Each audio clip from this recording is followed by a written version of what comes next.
Polit bureau അംഗം മുഖ്യമന്ത്രിയായ ഒരു സർക്കാർ സ്വന്തം പാർട്ടിയുടെ നയം ലംഘിച്ച് ചെയ്ത ഒരു കാര്യമറിയാതെ ദിവസങ്ങളോളം മാധ്യമങ്ങളോട് സംസാരിച്ച ഒരു ജനറൽ സെക്രട്ടറി, ഘടകകക്ഷി മന്ത്രിമാർ മന്ത്രിസഭയിൽ വിഷയം ഉന്നയിക്കുമ്പോൾ മൗനം പാലിക്കുന്ന മുഖ്യമന്ത്രി, 10-ാം തീയതി ഡൽഹിയിലെത്തി മോദിയെയും അമിത്ഷായെയും കണ്ട മുഖ്യമന്ത്രി 6-ാം ദിവസം ആരും അറിയാതെ PM ശ്രീ പദ്ധതിയുടെ ധാരണാപത്രം ഒപ്പിട്ടതും അക്കാര്യം സ്വന്തം പാർട്ടിയുടെ ജനറൽ സെക്രട്ടറിയിൽ നിന്ന് പോലും മറച്ചുവെച്ചതും എന്തിനാണ്? സ്വാഗതം സ്പെഷ്യൽ എഡിഷനിലേക്ക്. നമ്മളോടൊപ്പം അതിഥികളായി കോൺഗ്രസ് വക്താവ് ജിൻഡോ ജോൺ, ഇടതു നിരീക്ഷകൻ BN ഹസ്കർ, രാഷ്ട്രീയ നിരീക്ഷകൻ CR നീലകണ്ഠൻ എന്നിവർ. ആദ്യം ഹസ്കറിലേക്ക്. ഹസ്കർ, ഇന്ന് CPI അനുനയിപ്പിക്കാനുള്ള ശ്രമം ഒരു വശത്ത് മന്ത്രി വി ശിവൻകുട്ടി നേരിട്ട് പോയി ബിനോയ് വിശ്വത്തെ കാണുന്നു. ഒരു മാറ്റവും CPIയുടെ നിലപാടിൽ ഉണ്ടായിട്ടില്ല. MA ബേബിയുമായി D രാജ സംസാരിച്ച് പ്രതിഷേധം അറിയിക്കുന്നു. ഒപ്പിട്ട കാര്യം അറിഞ്ഞു എന്ന മാധ്യമങ്ങളുടെ ചോദ്യത്തിന് അദ്ദേഹത്തിന് മറുപടിയില്ല. അദ്ദേഹം മൗനം പാലിക്കുകയാണ്. അദ്ദേഹത്തിന് നിസ്സഹായാവസ്ഥ D രാജയ്ക്ക് ബോധ്യപ്പെട്ടു, പ്രകാശ് ബാബുവിന് ബോധ്യപ്പെട്ടു. സ്വന്തം പാർട്ടിയുടെ ജനറൽ സെക്രട്ടറിയെ പോലും ഇരുട്ടത്ത് നിർത്തി ഈ ഒളിച്ചൊപ്പ് വെച്ചത് ഫണ്ട് കിട്ടാനാണ് എന്ന വാദം എത്രമാത്രം വിശ്വസനീയമാണ് അസ്കർ? അല്ല അജിംസെ, ഇതിൽ ഏറ്റവും പരമപ്രധാനമായി കാണേണ്ടത് ഇപ്പോൾ വന്നിട്ടുള്ള ആശയക്കുഴപ്പം, അഭിപ്രായ വ്യത്യാസങ്ങൾ അല്ലെങ്കിൽ എന്തെങ്കിലും തരത്തിലുള്ള ആസ്വാരസ്യങ്ങൾ വരും ദിവസങ്ങളിൽ പരിഹരിക്കാൻ കഴിയുമെന്നുള്ളത് തന്നെയാണ്. ഞാനൊരു ഉദാഹരണം പറയാം. നമ്മുടെ വീടുകളിലൊക്കെ വളർത്തുന്ന ചില പൂച്ചകളുണ്ട്. നമ്മൾ നല്ല ഭക്ഷണമൊക്കെ കൊടുക്കും, വില കൂടിയ കാറ്റ് ഫുഡൊക്കെ മേടിച്ചു കൊടുത്ത് നമ്മുടെ അതിഥികളൊക്കെ വരാനുള്ള സ്വീകരണ മുറിയിലെ കസേരകളിലൊക്കെ അതിന് സുഖാലാസ്യത്തോടുകൂടി വിശ്രമിക്കാനുള്ള അവസരം കൊടുക്കും. ഗൃഹനാഥൻ്റെ വീട്ടിലെ ബെഡ്റൂമിലടക്കം ഗൃഹനാഥൻ്റെ ഒപ്പം കിടക്കുന്നതിൻ്റെ അവസരം കൊടുക്കും. പക്ഷേ ഈ പൂച്ചയ്ക്ക് ചില സ്വഭാവ സവിശേഷതകളുണ്ട്. ഇടയ്ക്കൊക്കെ അത് മാന്തും. അത്തരത്തിലാണ് ഇപ്പോൾ ചില ഘടകകക്ഷികളുടെ പെരുമാറ്റം. കേരളത്തിൻ്റെ സാമ്പത്തിക സ്ഥിതിയെ സംബന്ധിച്ച് ഈ പൂച്ചകൾക്ക് ഇതുവരെയും മനസ്സിലായിട്ടില്ലയോ, അതോ ചില വരട്ട് കമ്മ്യൂണിസ്റ്റുകളെന്ന് വിളിപ്പേരുള്ളതുപോലെ അവർ വളരെ ഒരു കാര്യം ഓർപ്പിച്ചോട്ടെ അസ്കർ, ഇന്ന് CPM-ന്റെ ഔദ്യോഗിക പ്രതിനിധികൾ ഈ ചർച്ചയിൽ വന്നിട്ടില്ല. വരാത്തതിന് കാരണം നമുക്കറിയില്ല. പക്ഷെ അങ്ങ് പറഞ്ഞുകൊണ്ടുവരുന്നത് അങ്ങ് പറയുന്നൊരു കാര്യം എത്ര ഗൗരവമുള്ളതാണ്. അതായത് സ്വന്തം മുന്നണിയിലെ ഒരു ഘടകകക്ഷിയെ വീട്ടിൽ വളർത്തുന്ന പൂച്ചയോടുള്ള ഉപമ, അതെനിക്ക് ഇഷ്ടപ്പെട്ടു.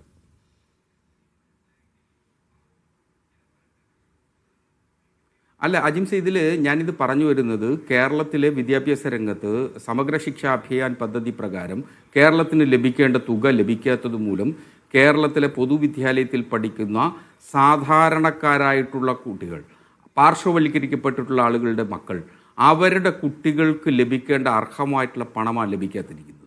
അപ്പോൾ അത് ലഭിക്കുന്നതിന് വേണ്ടി നാം ഇപ്പോൾ PM ശ്രീയിൽ ഒപ്പിടണം എന്ന് നിർബന്ധം പിടിക്കുന്ന ഒരു കേന്ദ്ര സർക്കാർ. നമ്മൾ PM ശ്രീയിൽ ഒപ്പിട്ടു. ആ തുക ലഭിക്കുന്നതിനുള്ള നടപടിക്രമങ്ങൾ നാം ആരംഭിച്ചു കഴിഞ്ഞു. 1400 ചില്ലുവാനം കോടി രൂപ നമുക്ക് ലഭിക്കാനുണ്ട്. അത് ലഭിക്കുന്ന മുറയ്ക്ക് കേരളത്തിലെ പൊതുവിദ്യാലയങ്ങളിലെ ഇപ്പോൾ ലഭിക്കുന്ന പട്ടികജാതി പട്ടികവർഗ വിദ്യാർത്ഥികൾക്കടക്കം, അതുപോലെ ഭിന്നശേഷിക്കാരായിട്ടുള്ള വിദ്യാഭ്യാസ അവകാശം ഇന്നത്തെ ദിവസം പാർട്ടിയുടെ ഭാഗത്തുനിന്നുണ്ടാവുന്ന വിശദീകരണം തന്നെയാണ്, അങ്ങ് പറയുന്ന കാര്യം തന്നെയാണ്.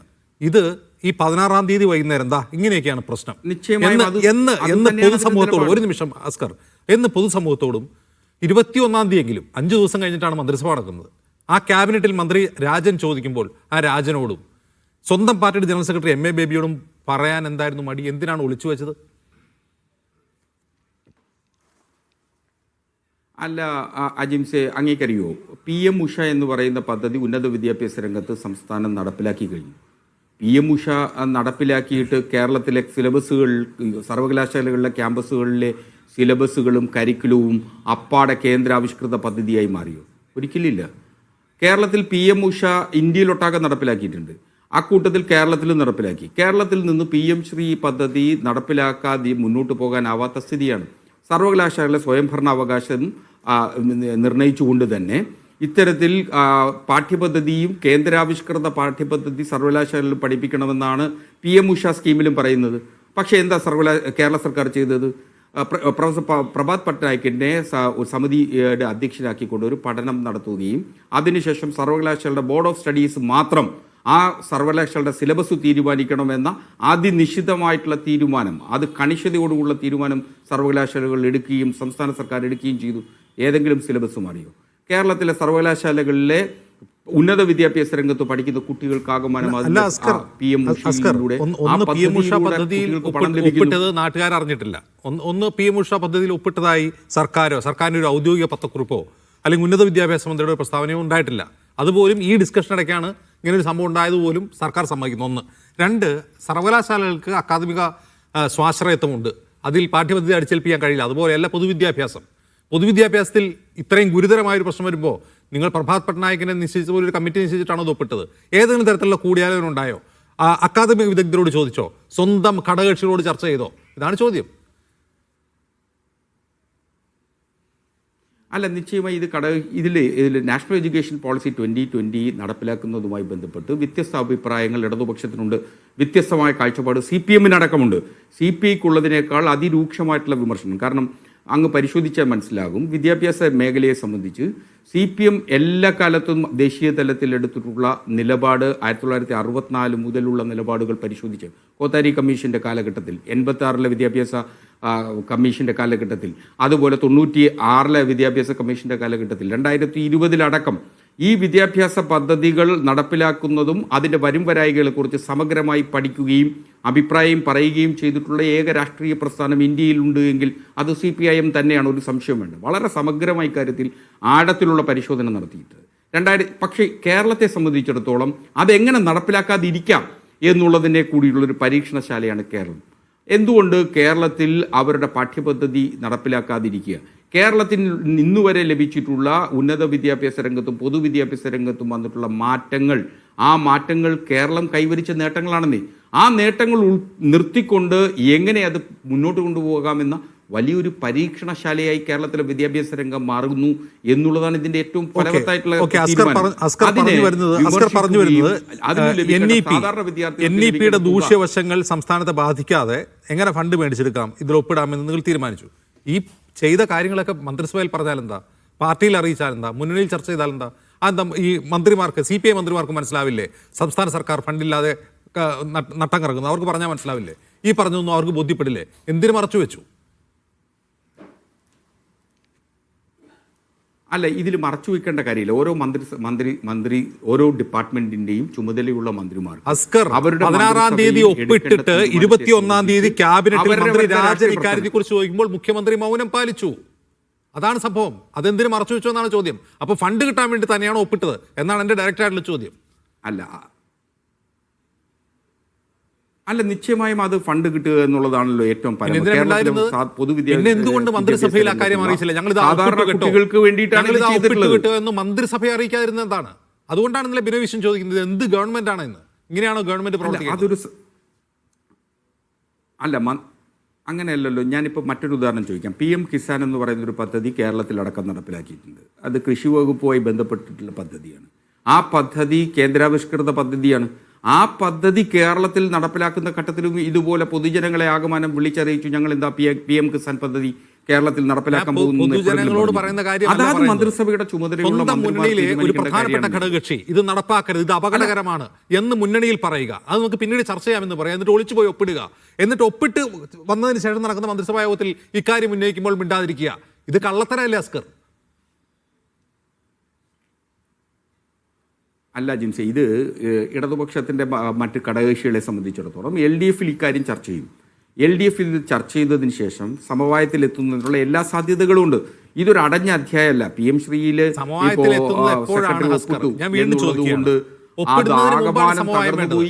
ഒപ്പിടുന്നതിന് മുമ്പാണ് നിങ്ങൾ ഈ പറയുന്ന സമവായം വേണ്ടത്. നിർബന്ധിതാവസ്ഥയിൽ പെട്ടെന്ന് ഫണ്ട് കിട്ടാൻ വേണ്ടി ഒപ്പിട്ടതാണോ? ഇപ്പൊ തന്നെ കിട്ടുമോ ഈ മുഴുവൻ പൈസയും? അത് ഗഡുക്കളായി 5 കൊല്ലം കൊണ്ടാണ് കിട്ടുക. അത് കിട്ടുന്നത് 10-30 കോടി വെച്ച്. അപ്പോൾ ആ നിർബന്ധിതാവസ്ഥ ആരോടും മിണ്ടാതെ തലയിൽ മുണ്ടിട്ട് പോയി ഒപ്പിടേണ്ടി വന്ന നിർബന്ധിതാവസ്ഥ എന്താണ്? അതാണ് ചോദ്യം.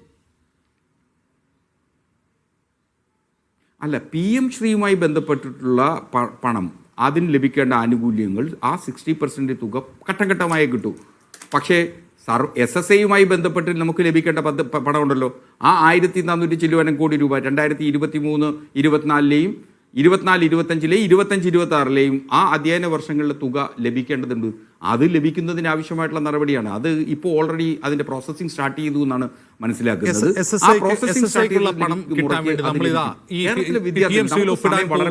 എന്ന് പറഞ്ഞാൽ മനസ്സിലാവില്ലേ CPIക്ക്? അവരെ മറച്ചു വെക്കുന്നത് എന്തിനാണ്? സ്വന്തം പാർട്ടിയുടെ ജനറൽ സെക്രട്ടറിയെ മറച്ചു വെക്കുന്നത് എന്തിനാണ്? സ്വന്തം ക്യാബിനറ്റിൽ ഈ കാര്യം മറച്ചു വെക്കുന്നത് എന്തിനാണ്? ഒളിച്ചൊപ്പിടുന്നത് എന്തിനാണ്? അങ്ങനെ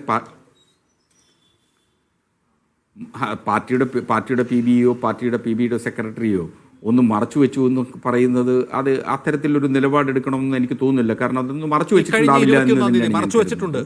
ബേബിക്ക് കാര്യങ്ങളെ സംബന്ധിച്ച് ജനറൽ സെക്രട്ടറിക്ക് അറിയില്ലായിരുന്നു. ജനറൽ സെക്രട്ടറി കഴിഞ്ഞ 24-ാം തീയതി മാധ്യമങ്ങളോട് പറയുകയാണ്, ഞങ്ങളത് മുന്നണിയിൽ ചർച്ച ചെയ്യും, അതിൽ കുറച്ച് പ്രശ്നങ്ങളുണ്ട്, അത് ഒപ്പിടില്ല എന്നാണ് സർക്കാർ പറയുന്നത് എന്നൊക്കെ പറഞ്ഞുകൊണ്ട് MA ബേബി മാധ്യമങ്ങളോട് സംസാരിക്കും. അതേ അറിഞ്ഞിട്ടില്ല ഒപ്പിട്ട കാര്യം. ക്യാബിനറ്റ് കൂടുമ്പോൾ ക്യാബിനറ്റിൽ ആർക്കും അറിയില്ല ഒപ്പിട്ട കാര്യം. 16-ാം തീയതി ഒപ്പിട്ടു. മുഖ്യമന്ത്രി 10-ാം തീയതി ഡൽഹിയിൽ പോകുന്നു, 16-ാം തീയതി ഒപ്പിടുന്നു. അങ്ങനെയല്ല, അതിനെ അങ്ങനെ ഒരു നറേറ്റീവിലേക്ക് കൊണ്ടുവരേണ്ട ആവശ്യമില്ല. കാരണം അത് CPMന്റെ സംസ്ഥാന തലത്തിൽ CPMന്റെ സെക്രട്ടേറിയറ്റിലടക്കം ഒരുപക്ഷെ അത് ചർച്ച ചെയ്തിട്ടുണ്ടാവും എന്ന് തന്നെയാണ് ഞാൻ കരുതുന്നത്. ചർച്ച ചെയ്യാതൊന്നും ബേബി പറഞ്ഞിട്ടുള്ളത് ഈ നാഷണൽ എഡ്യൂക്കേഷൻ പോളിസിയുമായി ബന്ധപ്പെട്ട് മാത്രമല്ല, അതിൽ CPI ഉണ്ട്. LDF ചർച്ച ചെയ്തിട്ടില്ല, ക്യാബിനറ്റിൽ ചർച്ച ചെയ്തിട്ടില്ല.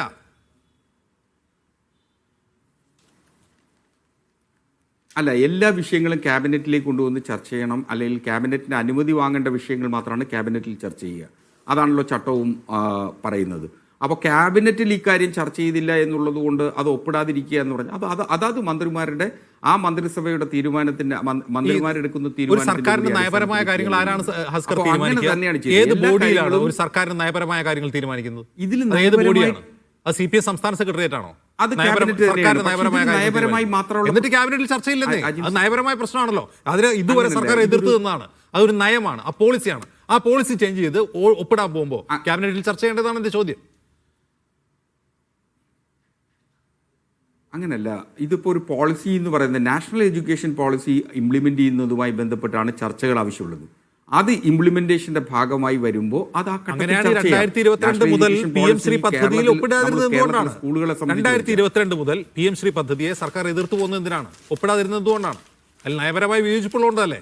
അപ്പോൾ അത് ക്യാബിനറ്റിൽ ചർച്ച ചെയ്യേണ്ടത്. അതിലെ ഒന്നാമത്തെ മെയിൻ PM അജിംസെ, അതിൽ PM ശ്രീ പദ്ധതിയുള്ള നയപരമായ വിയോജിപ്പല്ല, മറിച്ച് നാഷണൽ എഡ്യൂക്കേഷൻ പോളിസി 2020 നയപരമായിട്ടുള്ള എതിർപ്പാണ്. പക്ഷേ എന്തുകൊണ്ട് ഇത് മാറി വരുന്നു എന്നുള്ളതാണ് ഏറ്റവും പരമപ്രധാനമായിട്ടുള്ള പ്രശ്നം.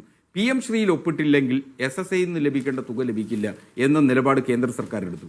സുപ്രീം കോടതി പോലും NEP 2020 നടപ്പിലാക്കുന്ന സംസ്ഥാനത്തിന്റെ അല്ല എന്ന അർത്ഥത്തിൽ മന്ത്രിസഭയിൽ അറിയിക്കണ്ടേ? ഇത് ഇങ്ങനൊരു പ്രശ്നമുണ്ട്, ഇങ്ങനൊരു പ്രശ്നം, അതിനല്ലേ മന്ത്രിസഭയുടെ കൂട്ടുത്തരവാദിത്തം എന്ന് പറയുന്നത്. ഇങ്ങനൊരു പ്രശ്നമുണ്ട്, നമ്മളിത് ഒപ്പിടണം, ഇതുവരെ നമ്മൾ സ്വീകരിച്ച നിലപാടല്ല ഇനി ഇതിൽ സ്വീകരിക്കുക എന്ന് അവരോട് പറയണ്ടേ? ഫണ്ട് കിട്ടാനാണെങ്കിൽ. അല്ല, അതൊക്കെ ചർച്ച ചെയ്ത് പരിഹരിക്കാവുന്ന വിഷയങ്ങളല്ലേ ഉള്ളൂ. ഒരു ചില ഘട്ടങ്ങളിൽ അല്ല ഞാൻ ചോദിക്കുന്നത് ഒളിച്ചൊപ്പിട്ടത് എന്തിനാണ് എന്റെ ചോദ്യം. അനുമാനിക്കുക ഒളിച്ചൊപ്പിട്ടത് എന്തിനാണ് ചോദ്യം. എത്ര നേരം ആവർത്തിക്കുന്നത് അങ്ങനെ ഒളിച്ചൊപ്പിടാൻ കഴിയുമോ? ഓക്കെ, ഞാൻ അതിലേക്ക് വരാം. ജിൻഡോ, ഒപ്പിട്ടാൽ എന്തായാലും ലോകം അറിയും. അത് കേന്ദ്ര സർക്കാർ തന്നെ അത് പരസ്യമാക്കും. അവർ PR വർക്ക് നടത്തുന്നത്, ആ കേരളവും കൂടി വന്നു എന്ന് പറയും. പക്ഷേ ഈ 16-ാം തീയതി മുതൽ ഇന്നലെ വരെ ഇത് മറച്ചു വയ്ക്കപ്പെട്ടത് എന്തുകൊണ്ടാവണം എന്നാണ് ജിൻഡോ കരുതുന്നത്?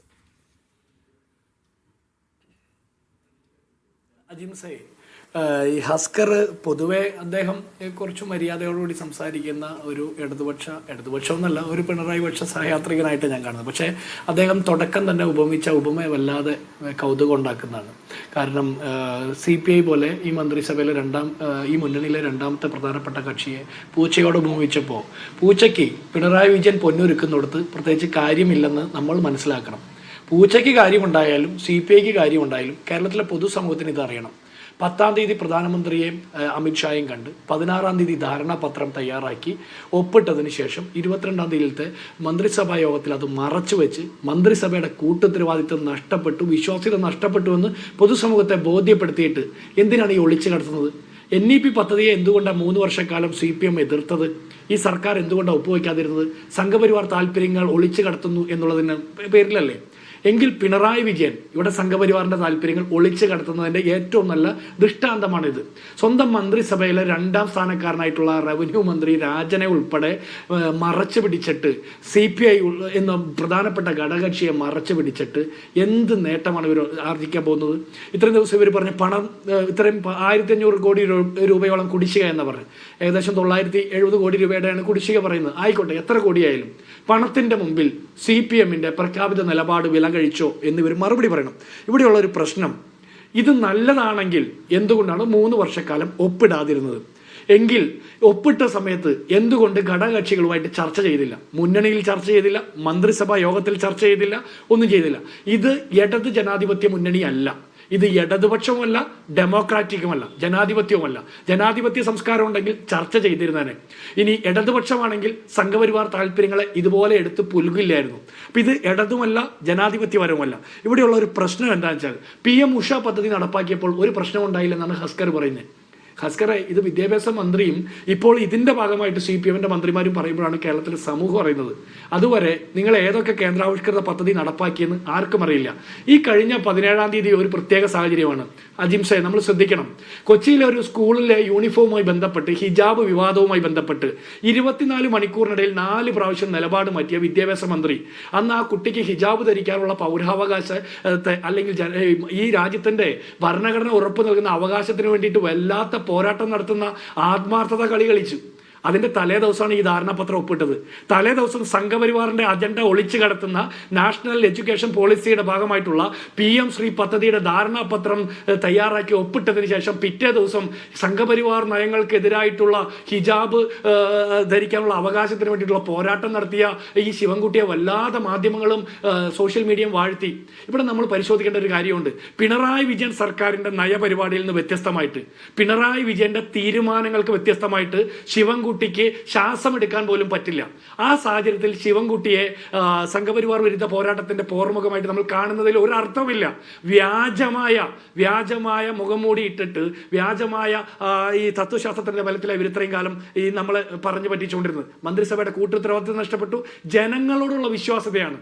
ഇത് മന്ത്രിസഭ എന്ന് പറഞ്ഞാൽ ഈ തെരഞ്ഞെടുക്കപ്പെട്ട MLA-മാരും മന്ത്രിമാരും ഈ രാജ്യത്തെ, ഈ നാട്ടിലെ ജനങ്ങളുടെ പ്രതിനിധികളല്ലേ. അവരോട് മറച്ചു വെച്ചിട്ട് എന്ത് രഹസ്യ അജണ്ടയാണ് ഇവർക്ക് നടപ്പാക്കാനുള്ളത്?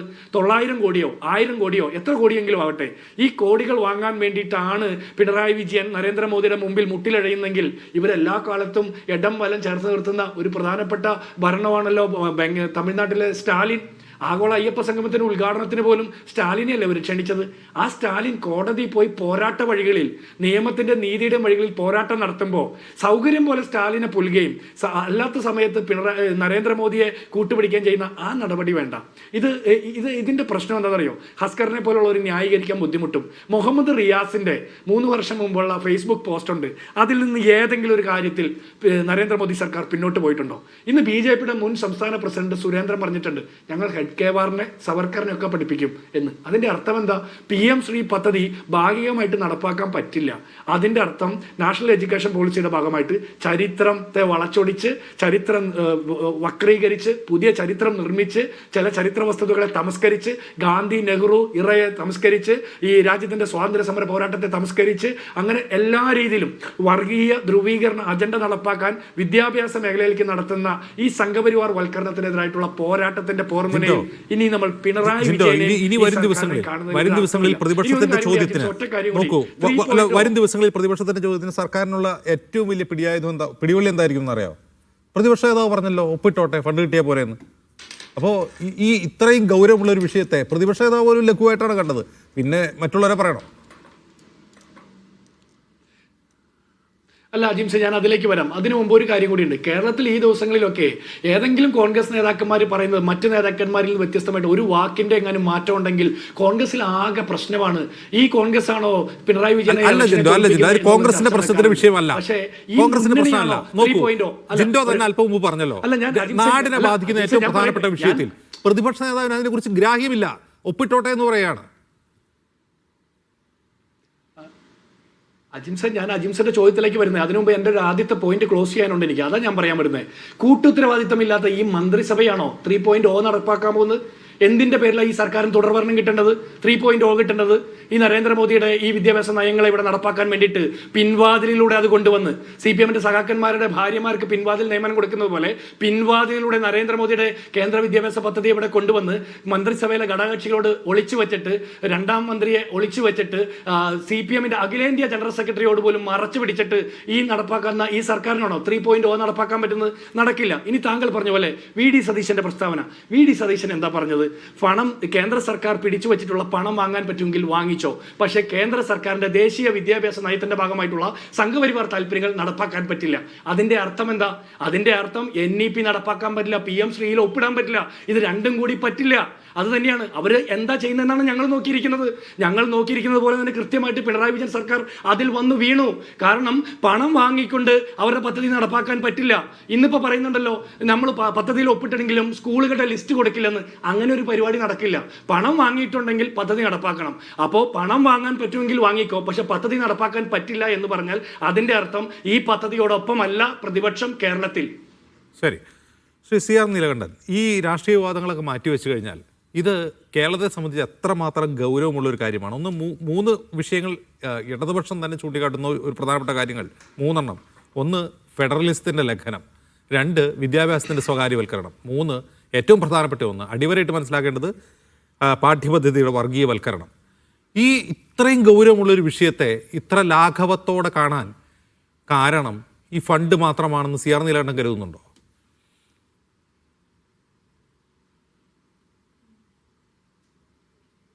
വേറെ എന്തെങ്കിലും കാരണങ്ങളുണ്ടോ, ആരെങ്കിലും പേടിക്കുന്നുണ്ടോ, ആരെങ്കിലും വിറയ്ക്കുന്നുണ്ടോ എന്നൊക്കെ നമുക്ക് വേറെ ചർച്ച ചെയ്യാം. ഇത് കഴിയട്ടെ. എൻ്റെ രാഷ്ട്രീയ കാരണങ്ങളിലേക്ക് ഇപ്പം ഞാൻ പോകുന്നില്ല. മുട്ടിലെഴയേണ്ട സാഹചര്യങ്ങൾ പലർക്കും ഉണ്ടല്ലോ കേരളത്തിൽ. അതവിടെ നിൽക്കട്ടെ. ഇപ്പോൾ അജിംസി ചോദിച്ച ചോദ്യത്തിന് അതിന് മുമ്പ് ശ്രീ ഹക്സർ പറഞ്ഞൊരു കാര്യം, PM കിസാൻ, PM ഉഷ പദ്ധതിയൊക്കെ നടപ്പാക്കി. അപ്പം ആർക്കും പ്രശ്നം ഉണ്ടായില്ല. നിൽക്കട്ടെ. PM കിസാൻ, PM ഉഷയെ പറ്റി ഏതെങ്കിലും ഘട്ടത്തിൽ ഇടതുപക്ഷം എന്തെങ്കിലും നിലപാടെടുത്തിട്ടുണ്ടോ? വേണ്ട എന്ന് നിലപാടെടുത്തിട്ടുണ്ടോ? എന്താ PM കിസാനും PM ഉഷയും PM ശ്രീയും തമ്മിലുള്ള വ്യത്യാസം? അതാണ് അജിംസിന്റെ ചോദ്യത്തിനുള്ള ഉത്തരം. PM കിസാനിൽ നിങ്ങൾക്ക് ഒരുപക്ഷെ കർഷകരെ സഹായിക്കാൻ, ഒരു ലോൺ കൊടുക്കാൻ എന്തെങ്കിലും ചില കാര്യങ്ങൾ ചെയ്യുന്നുണ്ടാവും, അല്ലെങ്കിൽ അതിൻ്റെ ചില നയപരമായ ചില പ്രശ്നങ്ങളുണ്ടാവും. ഉഷ കാര്യത്തിലും അങ്ങനെ തന്നെയാണ്. എന്നാൽ ഇവിടെ പ്രശ്നം അതല്ല. വരാനിരിക്കുന്ന മുഴുവൻ തലമുറകളെയും വലിയ തോതിൽ അടിമവൽക്കരിക്കുന്ന ഒരു രാഷ്ട്രീയമാണ് PM ശ്രീ. അവിടെയാണ് പ്രശ്നം. NEPയും അത് തന്നെയാണ്. ഇപ്പം കേരളം എന്തുകൊണ്ടാണ് കേരളത്തിന് റെസിസ്റ്റ് ചെയ്യാൻ പറ്റുന്നത്? കേരളത്തിന് വലിയൊരു വിദ്യാഭ്യാസ പാരമ്പര്യമുണ്ട്, നമുക്കറിയാം. അത് ബ്രിട്ടീഷുകാരുടെ കാലം മുതൽ, ഒരുപക്ഷെ തിരുവിതാംകൂർ മഹാറാണിയുടെ കാലം മുതൽ ഇങ്ങോട്ട് നവോത്ഥാനത്തിൻ്റെ വലിയ നേട്ടം. ഒരു സ്കൂള് ഉണ്ടാക്കാൻ വേണ്ടി മഹാത്മാ അയ്യങ്കാളി എത്ര കാലം ബുദ്ധിമുട്ടി നമുക്കറിയാം. വിദ്യ കൊണ്ട് പ്രബുദ്ധരാവുക എന്ന് പറഞ്ഞ ശ്രീനാരായണ ഗുരുവിനെ നമുക്കറിയാം. വിദ്യ കേരളത്തിൻ്റെ വളർച്ചയാണ് എന്ന് കണ്ടെത്തിയ നവോത്ഥാന പ്രസ്ഥാനങ്ങൾ, മിഷനറികൾ, രാജകുടുംബങ്ങൾ അടക്കം മുതൽ ഇങ്ങോട്ട് തുടങ്ങിയാൽ കേരളത്തിലെ ദേശീയ പ്രസ്ഥാനം, കേരളത്തിലെ ഇടതുപക്ഷ പ്രസ്ഥാനം, തൊഴിലാളി പ്രസ്ഥാനം, ഇതൊക്കെ നിരന്തരമായി കൊണ്ടുവന്ന ഒരു കാര്യമുണ്ട്, ജനാധിപത്യ വിദ്യാഭ്യാസം എന്നത്. വിദ്യാഭ്യാസത്തിലെ ജനാധിപത്യം, അത് മതേതരത്വം, സഹിഷ്ണുത, ഇതെല്ലാം വിദ്യാഭ്യാസത്തിൽ ഉണ്ടാവണമെന്ന് നിരന്തരമായി. ഇപ്പം ഞാൻ ഒരു ക്രിസ്തീയ വിദ്യാലയത്തിൽ 10 വർഷം 10ാം ക്ലാസ് വരെ പഠിച്ച ആളാണ്. ആ വിദ്യാലയത്തിൽ ഒരിക്കലും എന്നോട് ക്രിസ്തുവിലൂടെ മാത്രമേ മോചനമുള്ളൂ എന്ന് പറഞ്ഞിട്ടില്ല. ഞാനൊരു ഹിന്ദു മതവിശ്വാസി കുടുംബത്തിൽ ജനിച്ച ആളാണ്. അപ്പോൾ എന്നോട് പറഞ്ഞിട്ടില്ല നിങ്ങൾ യേശുവിൽ വിശ്വസിച്ചില്ലെങ്കിൽ നിങ്ങളുടെ കാര്യം പോക്കാന്ന് പറഞ്ഞിട്ടില്ല. കാരണം എന്താ? അത് രണ്ടാണ്. കോത്താരി കമ്മീഷൻ്റെ ഏറ്റവും പ്രധാനപ്പെട്ട, അക്സർക്ക് അറിയാമായിരിക്കും, മതവിദ്യാഭ്യാസവും മതാധിഷ്ഠിത വിദ്യാഭ്യാസവും 2 എന്ന് കോത്താരി കമ്മീഷൻ വളരെ കൃത്യമായി പറയുന്നുണ്ട്. ഒരു മതത്തിനെ പറ്റിയുള്ള വിദ്യാഭ്യാസം അതും എല്ലാ മതങ്ങൾക്കും നടത്താം, ഒരു തെറ്റുമില്ല. അത് പക്ഷേ അതാത് മതക്കാർക്ക് മാത്രം നിർബന്ധിതമായി അറിയും. കോട്ടാരി കമ്മീഷൻ്റെ ഏറ്റവും പ്രധാനപ്പെട്ട, അതിനുശേഷം 86 വിദ്യാഭ്യാസ നയം, ഇതിലൊക്കെ തന്നെ ഊന്നി പറഞ്ഞിട്ടുള്ള ഒരു കാര്യം ഈ വിദ്യാഭ്യാസത്തിൻ്റെ ജനാധിപത്യ മതേതര സ്വഭാവമാണ്. അത് ഏറ്റവും നന്നായി കാണിക്കുന്ന ഒരു സംസ്ഥാനമാണ് കേരളം. അവിടെയാണ് ഇപ്പം മറ്റ് സംസ്ഥാനങ്ങൾ ചെയ്തോ ചെയ്തില്ലയോ എന്നുള്ളത് എൻ്റെ വിഷയമല്ല. കേരളത്തിന് ഇന്ന് ഇടതുപക്ഷം കേരളത്തിൽ അധികാരത്തിൽ ഇരിക്കുന്നുവെങ്കിൽ, അല്ലെങ്കിൽ പ്രതിപക്ഷത്തുള്ള ജിൻഡോ ജോണിനടക്കം ഇങ്ങനെ അവരുടെ നിലപാടുകളെ രൂപപ്പെടുത്തിയത് കേരളത്തിൻ്റെ ചരിത്രമാണ്. ആ ചരിത്രത്തെ മുഴുവൻ വെല്ലുവിളിക്കുന്ന, ഇപ്പോൾ നേരത്തെ പറഞ്ഞു ഇത് എന്തുകൊണ്ട് 23 എന്തുകൊണ്ട് ഒപ്പിട്ടില്ല എന്നുള്ള ചോദ്യത്തിന് അക്സർ മറുപടി പറഞ്ഞില്ല. അന്ന് ഒപ്പിടായിരുന്നല്ലോ, അന്ന് ഒപ്പിട്ടെങ്കിൽ മുഴുവൻ തുകയും കിട്ടുമായിരുന്നല്ലോ. ബിനോയ് വിശ്വം തന്നെ പറഞ്ഞൊരു കണക്കുണ്ട്. ഇപ്പോൾ ഈ പറഞ്ഞ കാശൊന്നും കിട്ടില്ല, ചിലപ്പോൾ വേറെ കുറേ കാശ് പോവും. അന്ന് ഒപ്പിട്ടിരുന്നെങ്കിൽ ഈ കാശ് മുഴുവൻ കിട്ടുമായിരുന്നല്ലോ. എന്തുകൊണ്ട് അന്ന് ഒപ്പിട്ടില്ല? അപ്പോൾ നയപരമായി ഇതുമായി ബന്ധപ്പെട്ട് കൃത്യമായി ഇടതുപക്ഷത്തിന് കേരളത്തിന് ഒരു അഭിപ്രായ വ്യത്യാസമുണ്ട്. ആ അഭിപ്രായ വ്യത്യാസമാണ് കേരളത്തിൽ BJP വളരെ സഹായിക്കാത്തത്. ആ അഭിപ്രായ വ്യത്യാസമാണ് കേരളത്തിൻ്റെ മതേതര ഇടതുപക്ഷ ജനാധിപത്യ മുഖം. ആ മുഖത്താണ് ഇപ്പം ചളിവാരി എറിഞ്ഞിരിക്കുന്നത്. ഇനിയിപ്പോൾ കിടന്നുരുളാൻ പറയാം, അതുകൊണ്ടാണ് ആദ്യം ചോദിച്ച ചോദ്യം എന്തിനു ഒളിച്ചു കടത്തി. കാരണം നിലനിൽക്കുന്ന നയങ്ങൾ ഇപ്പോൾ നേരത്തെ പറഞ്ഞ പോലെ സഖാവ് MA ബേബി അടക്കം പ്രഭാത് പട്നായിക് അടക്കം എഴുതിയ 100 കണക്കിന് ലേഖനങ്ങൾ ഞാൻ വായിച്ചിട്ടുണ്ട്. 100 കണക്കിന്, ഇത് വിദ്യാഭ്യാസം സംബന്ധിച്ച് പണ്ട് മുതൽ ഞാൻ SFIയിൽ ഉണ്ട കാലം മുതൽ ആ ലേഖനങ്ങളിലെല്ലാം പറഞ്ഞിട്ടുള്ള ഒരു കാര്യം, പ്രത്യേകിച്ചും NEP-യെയും PM ശ്രീയെയും പറ്റി പറഞ്ഞിട്ടുള്ളത്. എന്താ കാര്യം? ആ കാര്യങ്ങൾ ഇപ്പോൾ മാറിയോ? ഇപ്പൊ NEP ഇല്ല, PM ശ്രീ മാത്രം. അതെന്തൊരു ന്യായം? PM ശ്രീയുടെ ഹെഡിങ്, ഇതിന്റെ പ്രധാന ഇതെടുത്ത് വെബ്സൈറ്റിൽ നോക്കി അറിയാലോ. This is to implement NEP for the rising India. അതാണ് വരുംകാല ഇന്ത്യ എങ്ങനെയാവണമെന്നാണ് കേന്ദ്ര സർക്കാർ തീരുമാനിച്ചിട്ടുള്ളത്. അവിടെയാണ് നേരത്തെ തമിഴ്നാടിന്റെയോ ബംഗാളിന്റെയോ ഉദാഹരണം പറഞ്ഞത്. കാരണം എന്താ? തമിഴ്നാടും ബംഗാളും വലിയ നവോത്ഥാന പാരമ്പര്യങ്ങളുള്ള 2 സംസ്ഥാനങ്ങളാണ്. അവിടെയാണ് എതിർപ്പ് വന്നത്. അവർ കീഴടങ്ങിയില്ല. രവീന്ദ്രനാഥ ടാഗോറിന്റെ ബംഗാളും അല്ലെങ്കിൽ EV രാമസ്വാമി നായ്ക്കരുടെ തമിഴ്നാടും കീഴടങ്ങാതെ നിൽക്കുമ്പോൾ ശ്രീനാരായണ ഗുരുവിന്റെയും അയ്യങ്കാളിയുടെയും കേരളം കീഴടങ്ങുന്നു എന്നത് തന്നെയാണ് ചോദ്യം. ആ ചോദ്യത്തിന് മറുപടി പറയാതെ പറ്റില്ല. ഇവിടെ സംഭവിക്കുന്ന എന്താ? ഇപ്പോൾ ഒറ്റ കാര്യം പറയാം. വിദ്യാഭ്യാസത്തിൽ ഇപ്പോൾ ഈ വർഷം മാറ്റാൻ പോവുകയാണ്. 5, 2, 5, 3, 3, 4 എന്നിങ്ങനെയൊക്കെ മാറ്റുകയാണ്. ഇത് ഉണ്ടാക്കുന്ന പ്രത്യാഘാതങ്ങൾ എന്താ? ആരെങ്കിലും ചർച്ച ചെയ്യാം? ഇതൊക്കെ ഇവരുടെ രേഖയിലുണ്ട് കേട്ടോ. ഏത് ഈ ശാസ്ത്ര സാഹിത്യ പരിഷത്ത് അടക്കം ഇറക്കിയ പുതിയ വിദ്യാഭ്യാസ നയത്തെ പറ്റിയുള്ള പുസ്തകമുണ്ട്. അസ്തർ വായിച്ചിട്ടുണ്ടാവും. ആ പുസ്തകത്തിൽ എഴുതിയിട്ടുണ്ട് ഈ വർഷം മാറ്റുന്നതിനെ കുറിച്ച് പോലും. എന്താ കാര്യം? 3 വയസ്സിൽ നിങ്ങൾ കുട്ടികളെ ചേർത്താൽ, ഹയർ സെക്കൻഡറി എന്നുള്ളൊരു പരിപാടി ഏതാണ്ട് തീരുകയാണ്.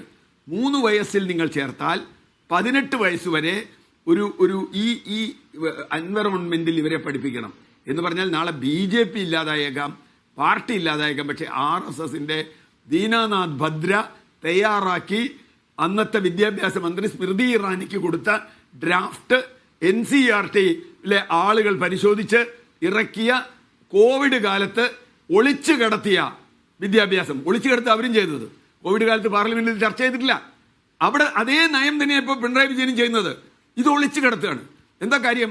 ഇപ്പോൾ എന്തുകൊണ്ടാണ് CPI പറയുന്നത്? എനിക്ക് നേരത്തെ ജിൻഡോ പറഞ്ഞുകൊണ്ട് ഞാനത് പറയുന്നില്ല, അജിംസും പറഞ്ഞുകൊണ്ട്, എന്തൊരു വൃത്തികെട്ട താരതമ്യമാണ് ഹക്സറെ നിങ്ങൾ ചെയ്തത്. ഒരു CPI-ക്കാർ കേട്ടാൽ ഇത് CPM-ന്റെ അഭിപ്രായമാണെന്ന് പറഞ്ഞാൽ നിങ്ങളുടെ വീട്ടിലെ വളർത്തുപൂച്ചയാണോ CPI? അങ്ങനെയാണോ നിങ്ങൾ കാണുന്നത്? അങ്ങനെയാണോ ഒരു രാഷ്ട്രീയ പാർട്ടിയെ, ഘടകകക്ഷിയെ കാണുന്നത്? എത്ര ചെറിയ ഘടകകക്ഷിയാണെങ്കിൽ ഒരു വളർത്തുപൂച്ച എന്ന് വിളിച്ചാൽ, വളർത്തുപൂച്ചയ്ക്ക് പ്രത്യേകിച്ച് നിലപാടൊന്നുമില്ല. അതാ നിങ്ങൾ കണ്ടത്. വളർത്തുപൂച്ചയ്ക്ക് നിലപാടില്ല. ആ വീട്ടിൽ എന്ത് വയ്ക്കണം, എന്ത് വിളമ്പണം എന്നൊന്നും വളർത്തുപൂച്ചയ്ക്ക് താല്പര്യമില്ല. ആര് വരണം എന്നില്ല, ആര് വന്നാലില്ല, അവരെന്ത് കരാറുണ്ടാക്കിയാലും വളർത്തുപൂച്ചയ്ക്ക് പങ്കില്ല. പക്ഷേ അങ്ങനെയല്ല സഖാവ് ഹക്സറെ, അങ്ങനെയല്ല അഡ്വക്കേറ്റ് ഹക്സറെ. CPI എന്ന് പറയുന്നത് CPM-നേക്കാൾ പാരമ്പര്യമുള്ള ഒരു രാഷ്ട്രീയ പാർട്ടിയാണ്. ആ രാഷ്ട്രീയ പാർട്ടി വലുതാവാൻ ചെറുതാ. അപ്പൊ നോക്കൂ, ഇവിടെ നിങ്ങൾ വലുതാണ്. പക്ഷേ ബീഹാറിൽ ചെന്നാൽ അവരുടെ 4-3 സീറ്റേ നിങ്ങൾക്കുള്ളൂ ബീഹാറിൽ. മറ്റു പല സംസ്ഥാനങ്ങളിലും അങ്ങനെയാണ്.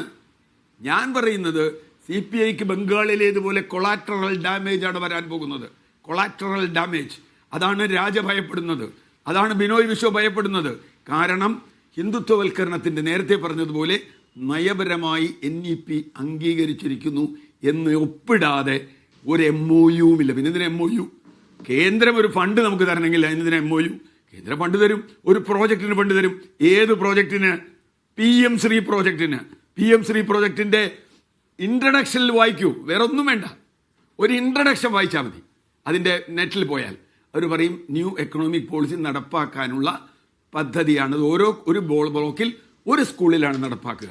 അങ്ങനെ വന്നാൽ അത് വരാൻ ഇപ്പോഴുള്ള കുട്ടികളെ മാത്രം, ഇപ്പോഴുള്ള ആളുകളെയല്ല, വരാനിരിക്കുന്നത്. എന്നിട്ടോ അതിൽ വരിക ജ്യോതിഷം, വാസ്തുശില്പം, വാസ്തുകല, വാസ്തുശാസ്ത്രം, മറ്റേ വേദം, മറ്റേ മന്ത്രവാദം. JNU-ൽ വരെ മന്ത്രവാദം പഠിപ്പിക്കുന്ന ആളുകളാണ്. ജ്യോതിഷവും മന്ത്രവാദവും JNU-ൽ. നമ്മളൊക്കെ JNU അഭിമാനത്തോടെ ചിന്തിച്ചിട്ടുള്ള സ്ഥലം. അവിടെ പോലും മന്ത്രവാദം പഠിപ്പിക്കുക. എനിക്കറിയാം, എൻ്റെ മകൾ JNU-ൽ PhD നിർത്തിപ്പോയി, അവൾ വിദേശത്ത് പോയി. കാരണം എന്താ വെച്ചാൽ അവിടെ പഠിക്കാൻ പറ്റില്ല. അത്രയ്ക്കുള്ള മോശമായൊരു അന്തരീക്ഷം. അക്സറിന് പറയാൻ നമുക്കൊക്കെ അറിയാം. ആ അന്തരീക്ഷം കേരളത്തിലും കൊണ്ടുവരും. അത് പറഞ്ഞ ഭയം കൊണ്ടാണ്, അല്ലാതെ വെറുതെ ഒരു MOU പോലും ഒപ്പിട്ടതല്ല. വിടണ്ട എന്ന് തീരുമാനിച്ച് 3 കൊല്ലം പിടിച്ചു നിന്ന ഒരു മുന്നണി, ആ മുന്നണിയുടെ ഒപ്പിടുമ്പോൾ, നേരത്തെ പറഞ്ഞില്ലേ പാർട്ടി സെക്രട്ടറി ഇപ്പൊ ജനറൽ സെക്രട്ടറി മാത്രമല്ല, പാർട്ടി സെക്രട്ടറി പറഞ്ഞു എനിക്കറിയില്ല എന്താ ഒപ്പിട്ടേന്ന്.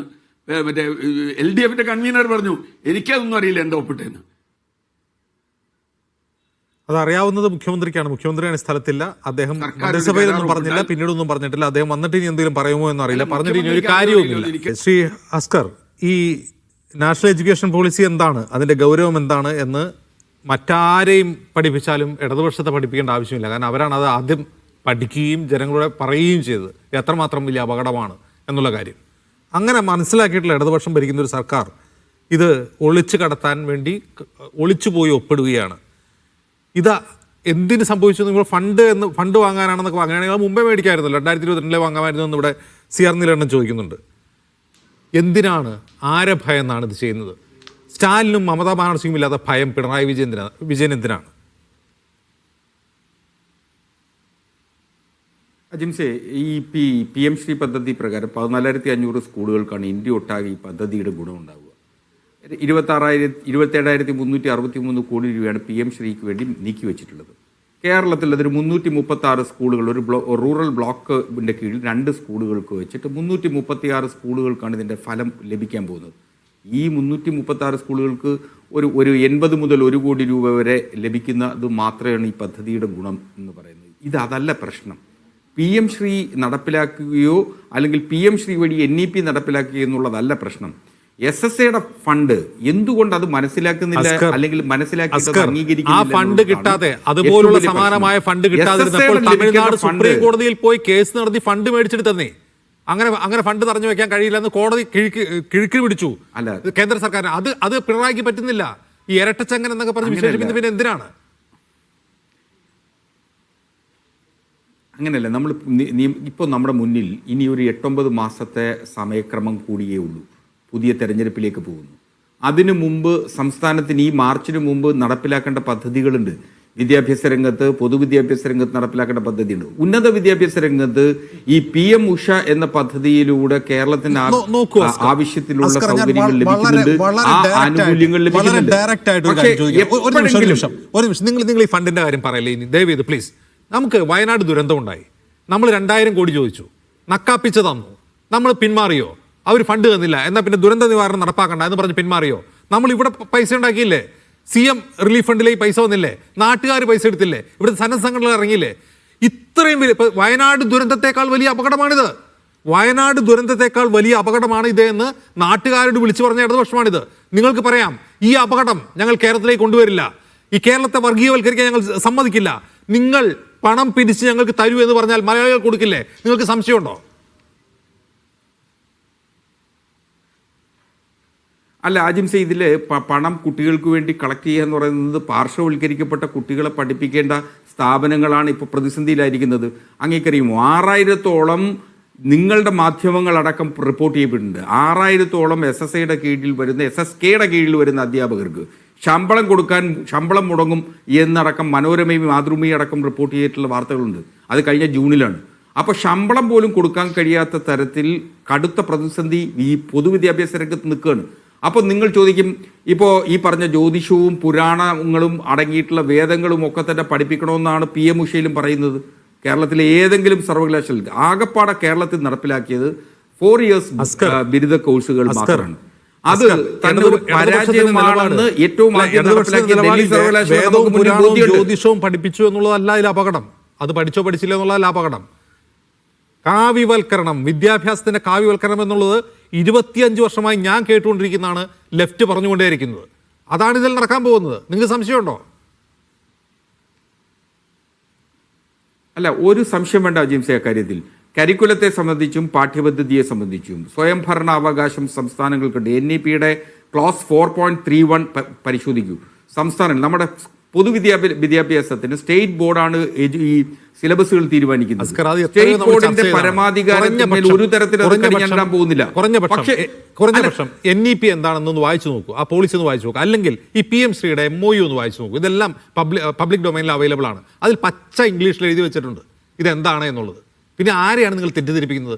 നിങ്ങൾ ഈ പറയുന്ന കാര്യം നിങ്ങൾക്ക് തന്നെ അറിയാം എങ്ങനെയല്ല എന്നുള്ളത്. അല്ല ക്ലോസ് 4.31 എന്ന് വായിച്ചു. ഇന്നലെ മന്ത്രി അതിലെന്താ മന്ത്രി വി അല്ല, അജിംസ് അത് വായിക്കുന്നു. ഞാൻ വായിക്കാം. മന്ത്രി വി ശിവൻകുട്ടി ഇന്നലെ പറഞ്ഞതെന്താ, അദ്ദേഹം വായിക്കുകയാണ് ഇത് സംസ്ഥാന സർക്കാരുകൾ സ്റ്റേറ്റ് ബോർഡിനാണ് ഇതിന്റെ ഉത്തരവാദിത്വം എന്ന് ഇന്നലെ മന്ത്രി പറയാണ്.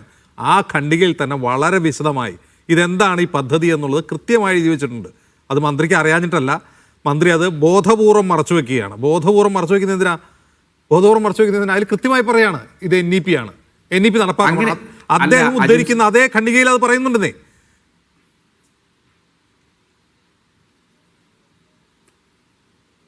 അജിംസെ, ഇതിൽ ഇപ്പോൾ അങ്ങനെയാണെങ്കിൽ ഉന്നത വിദ്യാഭ്യാസ രംഗത്ത് ആകമാനം ഇപ്പോൾ നമ്മുടെ സിലബസുകൾ ആകമാനം കാവ്യവൽക്കരിക്കപ്പെട്ട് തുടങ്ങണമായിരുന്നല്ലോ.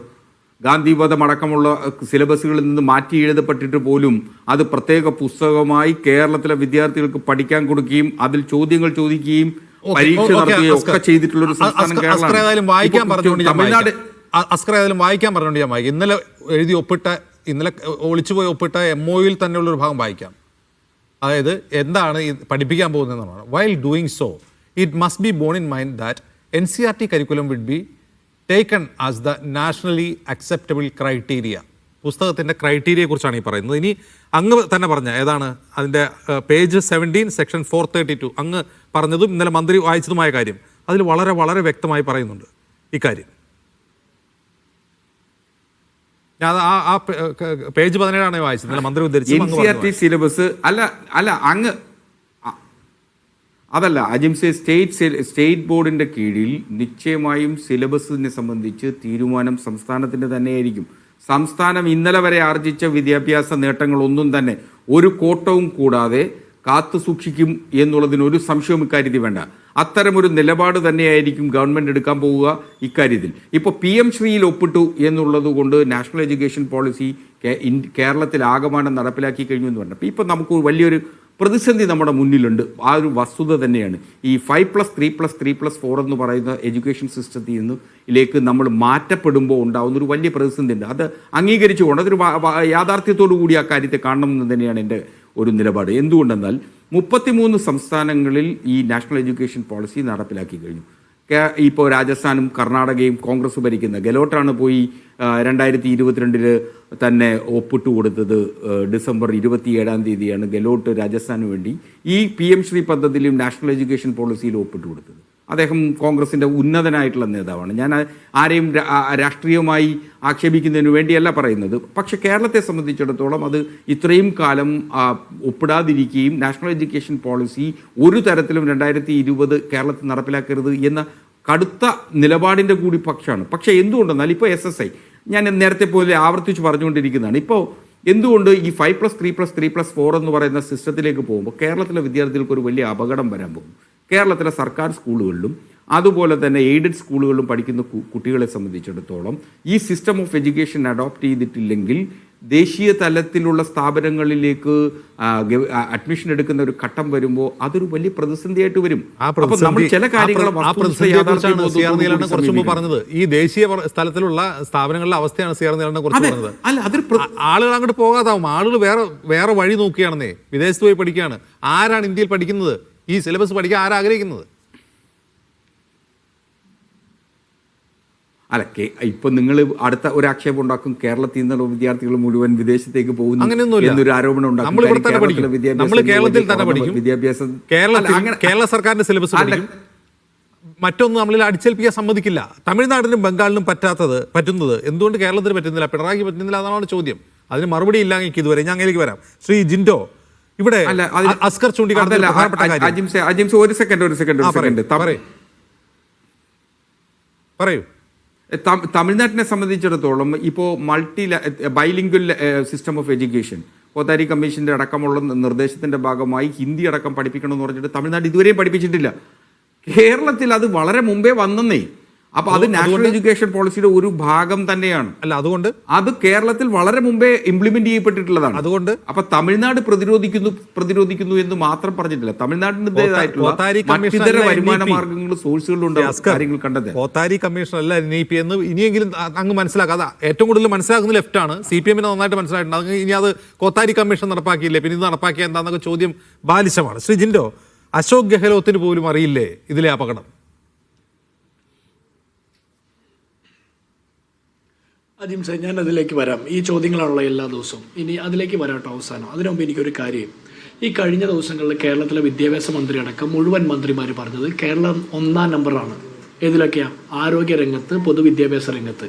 ഒന്നാം നമ്പർ രംഗത്ത് ഈ രാജ്യത്തെ മറ്റ് സംസ്ഥാനങ്ങളോട് കമ്പയർ ചെയ്യുമ്പോൾ 1ാം സ്ഥാനത്ത് നിൽക്കുന്ന നമ്മുടെ വിദ്യാഭ്യാസ മേഖലയിൽ എന്തിനാണ് ഈ സംഘപരിവാറിൻ്റെ വിദ്യാഭ്യാസ നയങ്ങൾ കൊണ്ടുവരുന്നത്?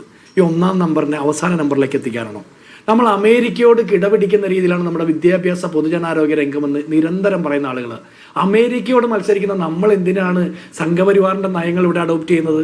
അടുത്തത് ഇവർ പറയുന്നത് ക്വാളിറ്റി എഡ്യൂക്കേഷനെ കുറിച്ചിട്ടാണ്. നമ്മൾ നിരന്തരം പറയുന്നു 70കൾ തൊട്ട് കേരള മോഡൽ ഓഫ് ഡെവലപ്മെന്റ് എന്നുള്ള ടേം പരിപ്രേക്ഷ്യം ചെയ്യുന്നത് ആ സമയം കാലം തൊട്ട് ലോകത്താകമാനമുള്ള സാമ്പത്തിക ശാസ്ത്രജ്ഞന്മാർ പൊതുജനാരോഗ്യ, പൊതുവിദ്യാഭ്യാസ, പൊതുവിതരണ മേഖലയിലൊക്കെ കേരളം ലോകത്തിന്റെ മുമ്പിൽ ഒരു മോഡലാണെന്ന് പറയും. അത് നിരന്തരം അവകാശപ്പെടുകയും അതിൽ അഭിമാനിക്കുകയും ചെയ്യുന്നു. പിണറായി വിജയൻ സർക്കാരാണ് ഈ 2016 തൊട്ട് ഈ നമ്പർ 1ന്റെ മുഴുവൻ ഉത്തരവാദിത്വം അട്ടിപ്പറവകാശം അവർ തന്നെയാണെന്ന് പറയും. എന്നിട്ട് പിന്നെ എന്തിനാണ് ഇപ്പോൾ ഈ നാഷണൽ എഡ്യൂക്കേഷൻ പോളിസി അഡോപ്റ്റ് ചെയ്യുന്നത്? ഇവിടെ 2 പ്രശ്നങ്ങളുണ്ട്. 3 വർഷം മുമ്പ് ഇതിനെ എതിർത്ത CPM എന്തുകൊണ്ട് ഇപ്പോൾ അക്സെപ്റ്റ് ചെയ്യുന്നു? ആ ചോദ്യത്തിനുള്ള ഉത്തരം ഇവർ പറയുന്നില്ല. അതിനുള്ള ഉത്തരം കേവലം സാമ്പത്തിക പ്രതിസന്ധി മാത്രമാണെങ്കിൽ 200 കോടി രൂപയാണ് അജിംസ ഈ സർക്കാരിന്റെ 4ാം വാർഷികത്തിന്റെ ആഘോഷ മഹാമഹത്തിന് 14 ജില്ലകളിലും സമ്മേളനങ്ങൾ നടത്താൻ ചെലവഴിച്ചത്. 110 കോടി രൂപയാണ് കേരയിൽ പദ്ധതിക്ക് വേണ്ടിയിട്ട് അവർ ഇതിനോടകം ചെലവഴിച്ചിരിക്കുന്നത്. അതുപോലെ ഓരോന്നും എടുത്ത് പരിശോധിച്ചാൽ കോടിക്കണക്കിന് രൂപയുടെ ധൂർത്തും കെടുകാര്യസ്ഥതയും ഒക്കെ നടത്തിയിട്ടുണ്ട്. 15 കോടി രൂപയാണ് മുഖ്യമന്ത്രിയുടെ മുഖം ദേശീയപാതയോർത്ത് ഫ്ലെക്സ് അടിച്ചു വെക്കാൻ വേണ്ടിയിട്ട് പ്രചരണ ഫ്ലെക്സിന് വേണ്ടി ചെലവഴിച്ചത്. അങ്ങനെ ഓരോന്നും 14.5 കോടി രൂപയാണ് കഴിഞ്ഞ ഏപ്രിൽ മാസത്തിൽ കേരളത്തിലെ സർക്കാരിന്റെ ഭാഗമായിട്ട് പബ്ലിക് റിലേഷൻഷിപ്പിന്റെ പ്രചരണ പരിപാടികൾക്ക് വേണ്ടിയിട്ട് ചെലവഴിച്ചത്. അങ്ങനെ നോക്കുമ്പോൾ എത്രയോ കോടികൾ വെറുതെ ഇവർ ചെലവഴിക്കുന്നു. ഈ 900 കോടി രൂപയുടെ കുടിശ്ശികയുടെ മുമ്പിൽ ഇവർ പേടിച്ചു പോയി എന്ന് പറഞ്ഞാൽ അത് വിശ്വസിക്കാൻ മാത്രം പറ്റില്ല. ഇവിടെ ഒരു പ്രശ്നം ഞങ്ങളെ ആരെയും ബോധ്യപ്പെടുത്തേണ്ട ഹസ്കറെ, MA ബേബി CPMന്റെ അഖിലേന്ത്യാ ജനറൽ സെക്രട്ടറി, CPI എന്ന ഘടകകക്ഷി, മറ്റ് ഘടകകക്ഷികളും ഉണ്ട്, SFIയുടെ കണ്ണൂർ ജില്ലാ സെക്രട്ടറി, ഇങ്ങനെ കുറെ പുരോഗമന കലാ സാഹിത്യ സംഘം, അതുപോലെ ശാസ്ത്ര സാഹിത്യ പരിഷത്തിന്റെ ചില ഇപ്പോഴും വിധേയത്വത്തിലേക്ക് വിട്ടുപോകാത്ത, അടിമത്തത്തിലേക്ക് സഞ്ചരിച്ച് എത്താത്ത കുറെ ആളുകളുണ്ട്. അവരെ നിങ്ങൾ ആദ്യം പറഞ്ഞു ബോധ്യപ്പെടുത്ത്, എന്നിട്ട് പറയും. ഇനി അവിടെ ഒരു പ്രശ്നം കൂടിയുണ്ട്. എന്തുകൊണ്ട് ഇങ്ങനെ ചെയ്യുന്നു എന്ന് ചോദിച്ചാൽ, ഇത് നരേന്ദ്രമോദിയുടെ മുമ്പിൽ വാലാട്ടുന്ന പൂച്ചയുടെ നിലവാരത്തിലേക്ക് പിണറായി വിജയൻ മാറിയതിന്റെ ഭാഗമാണ്. മുൻപ് പ്രതിസന്ധി ഉണ്ടായപ്പോൾ MN സ്മാരകത്തിലേക്ക് M ശിവശങ്കരനെ വിട്ടത്. ആ M ശിവശങ്കരൻ 112 ദിവസം ജയിലിൽ കിടന്ന കഥയൊക്കെ നമുക്കറിയാം. ഇപ്പോൾ പ്രതിസന്ധി ഉണ്ടാകുമ്പോൾ ശിവൻകുട്ടിയെ പറഞ്ഞു വിടുകയാണ്. ഏത് ശിവൻകുട്ടിയാ? ആകെ ഒരു ശിവൻകുട്ടിയാണ് ഈ മന്ത്രിസഭയുടെ കാലത്ത് പൊതുസമൂഹത്തിന് മുമ്പിൽ പ്രസന്റ് ചെയ്യാൻ പറ്റുന്ന രീതിയിൽ PR വർക്കിലൂടെ ഇവർ ഒരു എമർജ് ചെയ്ത് വെച്ചിരിക്കുന്നത്. ആ ശിവൻകുട്ടിയുടെ അവകാശവാദങ്ങളും വ്യാജമാണെന്ന് പൊതുസമൂഹത്തിന്റെ മുമ്പിൽ ബോധ്യപ്പെട്ടു. 8 മാസം കഴിയുമ്പോൾ തെരഞ്ഞെടുപ്പ് വരാൻ പോകുന്നു എന്ന് ഹസ്കർ പറഞ്ഞൊരു വാചകം, ഹസ്കറിന്റെ 2ാം ടൈമിൽ പറഞ്ഞ വാചകം നമ്മൾ ശ്രദ്ധയോടെ എടുക്കണം. 8 മാസം കഴിഞ്ഞ് വരുന്ന നിയമസഭാ തെരഞ്ഞെടുപ്പ് തന്നെയാണ് പ്രശ്നം. ഇത് പിണറായി വിജയന്റെ വയറ്റിപ്പഴുപ്പിന്റെ പ്രശ്നമാണ്. മകള് ജയിലിൽ പോകും, മകൻ ജയിലിൽ പോകും. 38 പ്രാവശ്യം മാറ്റിവെക്കപ്പെട്ട CBI കോടതിയിലെ ആ വക്കീല് ചിലപ്പോൾ ഹാജരാകേണ്ടി വരും. ലൈഫ് മിഷൻ അന്വേഷിക്കപ്പെടും, സ്വർണ്ണക്കടത്ത് അന്വേഷിക്കേണ്ടി വരും, കരുവന്നൂർ അന്വേഷിക്കേണ്ടി വരും, അങ്ങനെ പലതും അന്വേഷിക്കേണ്ടി വരും. അപ്പോൾ ഇവർ ഈ സുരേഷ് ഗോപിക്കെതിരായിട്ട് വന്ന വോട്ട് ചോരിയുമായി ബന്ധപ്പെട്ട പരാമർശത്തെക്കുറിച്ച് മിണ്ടില്ല. മോഷ്ടിച്ചെടുത്ത ജനാധിപത്യത്തിന്റെ ബലത്തിൽ ആ സുരേഷ് ഗോപി കലങ്ക് സഭ നടത്തുന്നെന്ന് ഇവർ പറയില്ല. ഈ രാജ്യത്തെമ്പാടും വോട്ട് ചോരിക്കെതിരെ പ്രതിഷേധം ഇന്ത്യ മുന്നണി നടത്തുമ്പോൾ കേരളത്തിൽ ഒരു അക്ഷരം പറയാതെ പിണറായി വിജയൻ മിണ്ടാതിരിക്കും. അതുപോലെ കൊടകര കുഴൽപ്പണക്കേസ് ഇവർ ഒതുക്കും. അങ്ങനെ ഓരോന്നും കണ്ണൂർ യൂണിവേഴ്സിറ്റിയിൽ ബഞ്ച് ഓഫ് തോട്ട്സ് പഠിപ്പിക്കും. അങ്ങനെ ഓരോന്നും RSS കാരനായിട്ടുള്ള ഗവർണറോടൊപ്പം പ്രാതൽ കഴിക്കും. അവരില്ലാതെ അത്താഴം കഴിക്കാൻ പറ്റാത്ത ഗതികേടിലെത്തും. എന്തുകൊണ്ട് നിർമ്മലാ സീതാരാമനെ കണ്ടിട്ട് എന്ത് സംസാരിച്ചു, നരേന്ദ്രമോദിയെ അമിത്ഷായും കണ്ടിട്ട് എന്ത് സംസാരിച്ചു എന്ന് പൊതുസമൂഹത്തോട് ഇതേവരെ പറയാൻ പറ്റാത്തതിന്റെ കാരണം ഇപ്പൊ നമുക്ക് വെളിവാക്കില്ലേ? അവർ കൊടുക്കുന്ന കുറെ കുറിപ്പടിക്കകത്ത് ഒപ്പിട്ട് കൊടുക്കാൻ മാത്രം വിധേയപ്പെട്ട പിണറായി വിജയൻ നരേന്ദ്രമോദിയുടെ മുമ്പിൽ വാലാട്ടി നടക്കുന്ന പൂച്ചയുടെ നിലവാരത്തിലേക്ക് എത്തി. ഹസ്കറിന്റെ ഉപമ ഞാനിങ്ങനെ എടുത്തന്നേ ഉള്ളൂ. ആ നിലവാരത്തിലേക്ക് എത്തിയതുകൊണ്ടാണ് ഇനി നിങ്ങൾ പറയുന്നത് ഈ അശോക് ഗെഹ്ലോട്ട് ഒപ്പിട്ടില്ലേ, രാജസ്ഥാൻ ഛത്തീസ്ഗഡ് ഒക്കെ ഒപ്പിട്ടില്ലേ എന്ന് ചോദിക്കുന്നു. കോൺഗ്രസ്സുകാർ ഒപ്പിട്ടത് കൊണ്ടാണ് പിണറായി വിജയന്റെ സർക്കാർ ഇതിൽ ഒപ്പിട്ടതെന്ന് എങ്കിൽ നിങ്ങൾ അത് പറയണം. എങ്കിൽ പിന്നെ എന്തുകൊണ്ട് 3 വർഷക്കാലം നിങ്ങൾ ഒപ്പിട്ടില്ല? കർണാടകയിലും തെലങ്കാനയിലൊക്കെ അതിനു മുമ്പത്തെ BRSന്റെയും BJPയുടെയും സർക്കാർ ഒപ്പിട്ടത് കൊണ്ട്, ആ പ്രോജക്റ്റ് ഓൺഗോയിങ് ആയതുകൊണ്ട്, ആ പദ്ധതിയിൽ നിന്ന് ഇടയ്ക്ക് വിഡ്രോ ചെയ്യാൻ പറ്റാത്ത സാഹചര്യങ്ങൾ ഉള്ളത് കൊണ്ട് ഒപ്പിട്ടു. മറ്റ് സംസ്ഥാനങ്ങളിൽ ഇപ്പൊ നിങ്ങൾ പറയുന്ന രാജസ്ഥാൻ, അതുപോലെ ഛത്തീസ്ഗഡ് പോലെയുള്ള സംസ്ഥാനങ്ങളിൽ അവിടുത്തെ സാമ്പത്തിക പ്രതിസന്ധി, അങ്ങനെ പല കാര്യങ്ങളും നിങ്ങൾ പറയുന്നത് പോലെയാണെങ്കിൽ അതും പറയാം. പക്ഷെ അപ്പോൾ പോലും കേന്ദ്ര വിദ്യാഭ്യാസ നയത്തിന്റെ ഈ സംഘപരിവാർ നയങ്ങളെ വേണ്ടത്ര രീതിയിൽ ജാഗ്രതയോടെ കണ്ട് മനസ്സിലാക്കാൻ പറ്റാത്ത ആളുകൾക്ക് വഴി വഴി തെറ്റിപ്പോയി എന്നുള്ള തിരിച്ചറിവിൽ തന്നെയാണ് നമ്മൾ ഇത് പറയുന്നത്. അപ്പോൾ അവരെ 3 വർഷക്കാലം കുറ്റാരോപിതരായിട്ട് നിരന്തരം പ്രസംഗിച്ച SFIയുടെ DYFIയുടെ CPMന്റെ നേതാക്കന്മാർ ഇന്ന് എവിടെയാ? ഒളിവിലാണ്. നാവ് തളർന്ന് വാദം പിടിച്ചിരിക്കുന്ന SFIയുടെ സഖാക്കന്മാരെക്കാൾ ഭേദം മുഖ്യമന്ത്രിയുടെ ഇസ്തിരിയിട്ട് വെച്ചിരിക്കുന്ന വസ്ത്രത്തിൽ ക്ലിഫ് ഹൗസിൽ കയറി മൂത്രമൊഴിക്കുന്ന മരപ്പട്ടിയുടെ ജനാധിപത്യ ബോധം. മുഖ്യമന്ത്രി പ്രസംഗിക്കുമ്പോൾ ഹൗളിംഗ് ഇടുന്ന മൈക്കിന്റെ ജനാധിപത്യ ബോധമില്ലേ? ആ ബോധം, ആ ഇടത് ബോധം പോലും ഇന്ന് നിങ്ങൾക്ക് നഷ്ടപ്പെട്ടിരിക്കുന്നു. ഹസ്കറെ, നിങ്ങൾ ഏത് ഇടതുപക്ഷത്തെ കുറിച്ചാണ് പറയുന്നത്? നിങ്ങൾ കേരളത്തിലെ BJP പോലും ഒരു പരിധിവരെ ഇടതാണെന്ന് ചിന്തിക്കുന്ന സാഹചര്യമാണ്. BJPക്ക് പോലും ഒരു പരിധിക്കപ്പുറം തീവ്ര വലതുപക്ഷം പറയാൻ പറ്റാത്ത സാഹചര്യം സൃഷ്ടിക്കപ്പെട്ടത് കേരളത്തിന്റെ നവോത്ഥാന മണ്ണിന്റെ ഇടത് ബോധം കൊണ്ടാണ്. ആ ഇടത് ബോധത്തെ നിങ്ങൾ കരിങ്കാലിപ്പണി ചെയ്ത് തീവ്ര സംഘപരിവാർ ബോധത്തിലേക്ക് മാറ്റിയെടുത്തിരിക്കുക. അത് പിണറായി വിജയന്റെ മക്കളുടെയും കുടുംബക്കാരുടെയും മുഴുവൻ ജയിൽവാസത്തിൽ നിന്ന് ഒഴിവാക്കപ്പെടാനുള്ള, കാരാഗ്രഹവാസത്തിൽ നിന്ന് രക്ഷപ്പെടാൻ വേണ്ടിയിട്ട് മാധവ പൊതുവാൾ കവടി നിരത്തി കൊടുത്ത ആ കാഴ്ചപ്പാടിന്റെ പുറത്താണ്. അപ്പം മന്ത്രവാദം പഠിപ്പിക്കുന്ന സിലബസ് ചിലപ്പോൾ എടുത്തെന്ന് വരാം. അല്ലെങ്കിൽ ഈ പറഞ്ഞ ഹസ്കർ പറഞ്ഞ 5+3+3+4 എന്ന് പറഞ്ഞ ഫോർമുലയിലേക്ക് വന്നില്ലെങ്കിൽ എന്തോ വലിയ തകരാറ് വരുമെന്ന്. ഹസ്കറെ, കേരളത്തിലെ എല്ലാ യൂണിവേഴ്സിറ്റികളിലും 50% സീറ്റുകൾ വേക്കൻറ്റാ. ഉത്തരേന്ത്യൻ യൂണിവേഴ്സിറ്റിയിലേക്ക് പഠിക്കാൻ പോകാൻ പിള്ളേർക്ക് താല്പര്യമില്ല. ചാണകത്തിൽ നിന്നും ഗോമൂത്രത്തിൽ നിന്നും ആരോഗ്യ സുരക്ഷയ്ക്കുള്ള വൈദ്യശാസ്ത്ര മരുന്നുകൾ കണ്ടെത്താൻ പറ്റുമെന്ന് പറയുകയും, റൈറ്റ് സഹോദരന്മാർ വിമാനം കണ്ടുപിടിക്കുന്നതിന് മുമ്പ് വിമാനം പറത്തിയ ആളാണ് ഹനുമാൻ എന്ന് പറയുകയും, ബഹിരാകാശ യാത്ര നടത്തിയത് ഹനുമാൻ എന്ന് പറയുന്ന മന്ത്രിമാരുള്ള ഒരു നാട്ടിലേക്ക് പഠിക്കാൻ വിവരവും ബോധമുള്ള കുട്ടികൾ പോകാൻ തയ്യാറാകില്ല. അപ്പോൾ ആ 5+3+3+4 എന്ന് പറഞ്ഞ ഫോർമുലയൊന്നും പറഞ്ഞ് പേടിപ്പിക്കരുത്. നിങ്ങൾ എന്തുകൊണ്ട് ഒപ്പിട്ടു? 3 വർഷം മുമ്പ് നിങ്ങൾ ഒപ്പിടാതെ മാറ്റിവെച്ചതിന്റെ പേരിൽ കോടിക്കണക്കിന് രൂപ ലാപ്സ് ആക്കപ്പെട്ടു. അതിന്റെ പേരിൽ ഒരുപാട് വിചാരണ ചെയ്യപ്പെട്ടു. എന്നിട്ട് നിങ്ങൾ ഇപ്പോൾ എന്തുകൊണ്ട് ഒപ്പിട്ടു എന്ന് ചോദിച്ചാൽ 8 മാസം കഴിഞ്ഞ് വരുന്ന തെരഞ്ഞെടുപ്പാണ്. ഇനി പണം മാത്രമാണ് പ്രശ്നമെങ്കിൽ ഇതൊക്കെ ചോദിച്ചു മേടിക്കാനല്ലേ സെക്രട്ടറി KV തോമസിനെ ഡൽഹിയിൽ കൊണ്ടുപോയി മഞ്ഞത്ത് ഇരുത്തിയിരിക്കുന്നത്? അതിനു മുമ്പ് സമ്പത്തിന് ഇരുത്തിയത് കേരളത്തിന്റെ പ്രത്യേക പ്രതിനിധിയായിട്ട്. ഇവർക്കൊക്കെ എന്താ പണി? ഈ നരേന്ദ്രമോദി സർക്കാരുമായി ബന്ധപ്പെട്ട ചർച്ചകൾ നടത്തി കേരളത്തിന് വേണ്ട സാമ്പത്തിക സാഹചര്യങ്ങൾ ചോദിച്ചു വാങ്ങാനല്ലേ ഇവർ പോയിരിക്കുന്നത്? അത് തണുപ്പത്ത് സെക്രട്ടറി ഇരിക്കാൻ വേണ്ടിയിട്ടാണോ? പുട്ടും കടലയും കഴിക്കാൻ വേണ്ടിയിട്ട് മാത്രമാണോ? അവരോട് ചോദിക്കണം. അവർ ചെയ്യേണ്ട പണി ചെയ്തില്ലെങ്കിൽ നിങ്ങൾ പിൻവാതിലൂടെ പോയി ഒപ്പിട്ട് കൊടുത്തിട്ട് വന്നിട്ട് കേരളത്തിലെ മന്ത്രിസഭയിലെ കൂട്ടുത്തരവാദിത്വം നഷ്ടപ്പെടുത്തി മന്ത്രിമാരെ തെറ്റിദ്ധരിപ്പിക്കുന്നു. CPMന്റെ അഖിലേന്ത്യാ ജനറൽ സെക്രട്ടറിയെ തെറ്റിദ്ധരിപ്പിക്കുന്നു, മറച്ചു പിടിക്കുന്നു. കേരളത്തിലെ പൊതുസമൂഹത്തോട് കഴിഞ്ഞ 3 കൊല്ലമായിട്ട് നിങ്ങൾ കള്ളം പറഞ്ഞുകൊണ്ടിരിക്കുന്നു. കഴിഞ്ഞ 16-ാം തീയതി തൊട്ട് നിരന്തരം കള്ളം പറഞ്ഞുകൊണ്ടിരിക്കുക. 16-ാം തീയതി ഇതിന്റെ ഡ്രാഫ്റ്റ് തയ്യാറാക്കിയതിനു ശേഷം 17-ാം തീയതി സംഘപരിവാർ വിരുദ്ധ പോരാട്ടത്തിന്റെ മുന്നണി പോരാളിയായിട്ട് നിന്ന് ശിവൻകുട്ടി നടത്തിയ ആ വലിയ ഡ്രാമയുണ്ടല്ലോ, അതൊക്കെ ഇവിടെ പൊളിച്ചു മാറ്റപ്പെടുകയാണ്. ശരി, ശ്രീ CR നീലകണ്ഠൻ, നോക്കുക, ഇതിപ്പോൾ മുന്നണിക്കുള്ളിലെ പ്രശ്നമാണ്, CPIയുമായി ബന്ധപ്പെട്ട പ്രശ്നമാണ്. ഈ CPM എന്ന പാർട്ടിയെക്കുറിച്ചൊന്ന് ആലോചിച്ച് നോക്കൂ. ഇപ്പോൾ ഇവിടെ ജിൻഡോ കോൺഗ്രസിലെ വളരെ താഴ്ന്ന നിലയിലുള്ള ഒരു നേതാവാണ്. അദ്ദേഹം കോൺഗ്രസ് വർക്കിംഗ് കമ്മിറ്റി അംഗം ഗെഹ്ലോത്തിനെ പറ്റി പറഞ്ഞെന്താണ്? ദേശീയ പാഠ്യപദ്ധതിയെക്കുറിച്ച് മനസ്സിലാക്കാത്ത ചിലർ വരുത്തിയിട്ടുണ്ടെങ്കിൽ, അതായത് ഗെഹ്ലോത്തിനെ വിമർശിക്കാൻ ജിൻഡോയ്ക്ക് ഇവിടെ ഇരുന്ന് പറ്റുന്നുണ്ട്. CPMൽ നോക്കുക, പാർട്ടിയുടെ ജനറൽ സെക്രട്ടറിയെ ഇരുട്ടത്ത് നിർത്തുകയാണ് ഒരാഴ്ചയോളം. അദ്ദേഹം ഒന്നും അറിയാതെ ഒരു വിഡ്ഢിയെ പോലെ മാധ്യമങ്ങളോട് സംസാരിക്കുകയാണ്. ഏത് ഒപ്പിട്ട് കഴിഞ്ഞ 5-ാം ദിവസം അദ്ദേഹം മാധ്യമങ്ങളോട് പറയാണ് ഇത് ഞങ്ങൾ ചർച്ച ചെയ്ത് പരിഹരിക്കുമെന്ന്.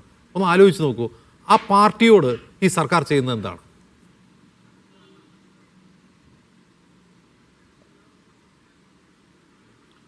ആ പാർട്ടിയോട് മാത്രമല്ല, ഈ പാർട്ടി, ഏത് പാർട്ടിയും രൂപപ്പെടുന്നത് ഒരു സാമൂഹ്യ സാഹചര്യത്തിൻ്റെ വളർച്ചയുടെ ഘട്ടമാണ്. കേരളത്തിൽ കമ്മ്യൂണിസ്റ്റ് പാർട്ടിയും ഇടതുപക്ഷ രാഷ്ട്രീയവും വളർന്നു വന്നത് വളരെ കൃത്യമായും കേരളത്തിൻ്റെ നേരത്തെ പറഞ്ഞ, ഞാൻ നേരം ജിൻഡോയും പറഞ്ഞ നവോത്ഥാന പാരമ്പര്യത്തിൻ്റെ ഭാഗമായാണ്, ജനാധിപത്യവൽക്കരണത്തിൻ്റെ ഭാഗമായാണ്. ഇപ്പോൾ രാജസ്ഥാൻ ഒപ്പിട്ടില്ലേ, ഛത്തീസ്ഗഡ് ഒപ്പിട്ടില്ലേ? അത് ഇപ്പോൾ ജിൻഡോനെ നിഷേധിക്കല്ലേ, ജിൻഡോ അതിനെ വിമർശിക്കുക ചെയ്തത്. ഇപ്പോൾ പല കോൺഗ്രസ് നേതാക്കന്മാരുടെയും നിലപാടുകളെ രാഹുൽ ഗാന്ധി പരസ്യമായി വിമർശിക്കുന്നത് നമ്മൾ കണ്ടിട്ടുണ്ട്. കാരണം വേറൊന്നുമല്ല, ഇനി അങ്ങനെയല്ലാതെ നമുക്ക് മുമ്പോട്ട് പോകാൻ പറ്റില്ല എന്ന് കോൺഗ്രസിനകത്തൊരു തോന്നലുണ്ട്. ആ തോന്നൽ കോൺഗ്രസിനകത്തുണ്ടാകുമ്പോൾ ഇടതുപക്ഷത്തിനകത്ത് തിരിച്ചൊരു തോന്നലാണ് ഉണ്ടാകുന്നത്. അതാണ് നമ്മളെ മേട്ടിക്കുന്നത്. ഈ അശോക് ഗെഹ്ലോട്ട് ചെയ്തത് തെറ്റാണ് എന്ന്, NEP ശരിയല്ല എന്ന് പറയുമ്പോൾ, കോൺഗ്രസ്സുകാർ പറയാൻ തുടങ്ങുമ്പോൾ ഇടതുപക്ഷം പറയുകയാണ് അതിൽ വലിയ കുഴപ്പമില്ല, ഞങ്ങൾ അങ്ങനെ ചെയ്യും ഇങ്ങനെ ചെയ്യും. ഇനി ഇതിലേറ്റവും പ്രധാനപ്പെട്ട ഒരു പ്രശ്നം എന്താ? ഇപ്പോൾ കൺകറന്റ് ലിസ്റ്റ്, അത് ഈ കേന്ദ്ര സംസ്ഥാന ബന്ധങ്ങളെക്കുറിച്ചുള്ള സർക്കാരിയ കമ്മീഷൻ മുതലുള്ള നിരവധി പഠനങ്ങളിൽ ഏറ്റവും ഗംഭീരമായി ഇടപെട്ടിട്ടുള്ള ആളുകൾ ഇടതുപക്ഷക്കാരാണ്. ശ്രീ പ്രഭാത് പട്നായിക്കിനെ പോലെ അല്ലെങ്കിൽ ചന്ദ്രശേഖരനെ പോലെ നിരവധി ആളുകൾ. ഞാൻ അവരൊക്കെ വായിച്ച് വളർന്നിട്ടുള്ള ഒരാളാണ്. അങ്ങനെയുള്ള കേന്ദ്ര സംസ്ഥാന ബന്ധങ്ങളിൽ നമ്മുടെ പട്ടികയിൽ ഇത് കൺകറന്റ് ലിസ്റ്റിൽ നിൽക്കുമ്പോൾ അവിടെയാണ് പ്രശ്നം. ഇത് കൺകറന്റ് ലിസ്റ്റിൽ നിന്ന് യൂണിയൻ ലിസ്റ്റിലേക്ക് മാറ്റുന്ന പണിയാണ് ഇപ്പോൾ ചെയ്തുകൊണ്ട്. അതാണ് തമിഴ്നാട് എതിർത്തത്.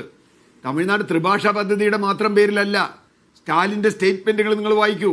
തമിഴ്നാട് സർക്കാർ ഇക്കാര്യത്തിൽ ഇറക്കിയിട്ടുള്ള ഇതുകൾ വായിക്കൂ. എന്നോട് ഇന്ന് ഒരു DMK നേതാവുമായി, എനിക്ക് പരിചയമുള്ള ഒരു DMK നേതാവുമായി ഞാൻ ഇവിടുത്തെ ഈ കേരളത്തിലെ കട്ടിങ് മുഴുവൻ അവിടെ കിട്ടുന്നില്ല. കഴിഞ്ഞ ദിവസം മദ്രാസിൽ ചെന്നപ്പോൾ അദ്ദേഹം കണ്ട് ഈ കട്ടിങ് ഞാൻ അയച്ചു കൊടുത്തു. അയാൾ ചോദിച്ചു, ദിസ് ഈസ് സർപ്രൈസിങ് എന്നാണ് പറയുന്നത്. കാരണം കേരളം ഇതിൽ ഒപ്പിടുമോ? ഞങ്ങളിത് ഫൈറ്റ് ചെയ്യുന്നു. ഇനി അദ്ദേഹം പറഞ്ഞ SSA ഫണ്ടിൻ്റെ കാര്യം, SSA ഫണ്ടിൻ്റെ കാര്യം പോലെയുള്ള ഫണ്ടുകൾ, അവിടെയാണ് ഇന്ത്യയുടെ ജനാധിപത്യത്തിൻ്റെ എന്താ പറയുക ഫെഡറൽ ബോധം നിൽക്കുന്നത്. മുമ്പ് കോത്താരി കമ്മീഷൻ പറഞ്ഞു, ഇത് ത്രിഭാഷാ പദ്ധതിയെക്കുറിച്ച് പറഞ്ഞു. തമിഴ്നാട് സ്വീകരിച്ചില്ല. തമിഴ്നാട് സ്വീകരിക്കാതിരുന്ന് തമിഴ്നാടിന് കൃത്യമായ നിലപാടുണ്ട്. അവർക്ക് അവരുടെ ചരിത്രപരമായ രാഷ്ട്രീയമുണ്ട്.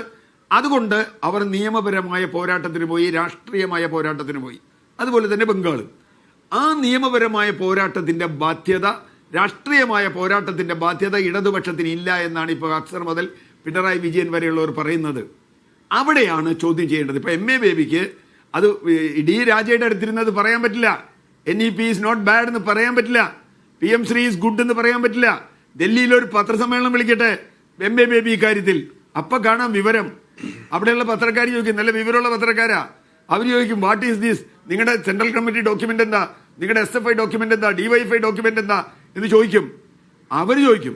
പക്ഷേ പിണറായി വിജയനെതിരെ അങ്ങനെ ഒരു ചോദ്യം ചോദിക്കാൻ MA ബേബിക്ക് കഴിയില്ല എന്നാണ് പ്രകാശ് ബാബു എന്ന് പറഞ്ഞു. MA ബേബിയുടെ നിസ്സഹായത ഞാൻ മനസ്സിലാക്കുന്നു എന്നാണ് CPIയുടെ അസിസ്റ്റന്റ് സെക്രട്ടറിയായ, അല്ലെങ്കിൽ വളരെ ഉന്നതനായ കേരളത്തിലെ നേതാവ്, 2ാം സ്ഥാനം എന്നൊക്കെ പറയാവുന്ന നേതാവ് പ്രകാശ് ബാബു പറഞ്ഞത്. അക്സർ പൂച്ചയാന്നോ പട്ടിയാന്നോ മറ്റേ തേരട്ടയാന്നോ എന്തുവേണ്ടി പറഞ്ഞോട്ടെ, പക്ഷെ പ്രകാശ് ബാബു കേരളത്തിലെ 2ാമത്തെ രാഷ്ട്രീയ കക്ഷിയുടെ നേതാവാണല്ലോ. അദ്ദേഹത്തിന് അത് പറയാം, അദ്ദേഹം അത് പറഞ്ഞു. പക്ഷേ അവിടെയാണ് ഈ കമ്മ്യൂണിസ്റ്റ് പാർട്ടി ലോകത്തിൽ മുഴുവൻ നശിക്കുന്നത് അജിംസെ. ഒറ്റ കാരണത്താലാണ്. അത് ഏക വ്യക്തി നേതൃത്വം, ഏക ഗ്രൂപ്പ് നേതൃത്വത്തിലേക്ക് പോകും. ലോകത്തെ എല്ലാ കമ്മ്യൂണിസ്റ്റ് പാർട്ടികളും ഒരു നേതാവിന് സ്തുതിപാടി പാർട്ടി ചെഷസ്കു മുതൽ എല്ലാവർക്കും സ്തുതിപാടി പാർട്ടി ഇല്ലാതാവും. ഇപ്പോൾ എല്ലാത്തിലും ചരിത്രം അങ്ങനെയാണ്. അക്സർക്കറിയാത്തതൊന്നുമല്ല, സോവിയറ്റ് യൂണിയനിലായാലും എവിടെയായാലും. അതുകൊണ്ട് ഇവിടെ അതില്ലാതിരിക്കണമെന്ന് CPI ആലോചിക്കുന്നു. അവിടെയാണ് പ്രശ്നം. ഞാൻ നേരത്തെ പറഞ്ഞു കൊളാറ്ററൽ ഡാമേജ്. ഒരു കൂടെ ഉള്ള ആളുകളൊക്കെ ചത്തുപോകും. ബംഗാളിൽ അതാ ഉണ്ടായത്, കൊളാറ്ററൽ ഡാമേജ്. ഇപ്പം പഞ്ചായത്ത് ഭരണമില്ല ബംഗാളിൽ. എത്ര കൊല്ലായി? 35 വർഷം ഭരിച്ച സ്ഥലമാണ്. അതുപോലെ ഒരു കൊളാറ്ററൽ ഡാമേജ് CPI ഇല്ലാതിരിക്കണമെന്ന് ആഗ്രഹിക്കുന്ന ആളുകൾ. പക്ഷേ പിണറായി ഇരുട്ടിൽ നിർത്തിയത് CPI മന്ത്രിസഭയും മാത്രമല്ല, ഒരു എൻ്റയർ ഇടതുപക്ഷത്തെ തന്നെയാണ്, കേരളത്തിന്റെ മതേതര സമൂഹത്തെയാണ്. ആ ബോധം ഈ സർക്കാരിനെ നയിക്കുന്ന പാർട്ടിയായ CPM-ന്റെ അണികൾക്കുണ്ടാകുമോ എന്നുള്ളതാണ് പ്രധാനപ്പെട്ട ചോദ്യം. വളരെ നന്ദി ശ്രീ CR നീലകണ്ഠൻ, ശ്രീ ജിൻഡോ, ശ്രീ അസ്കർ, ഇത്രയും സംസാരിച്ചതിന്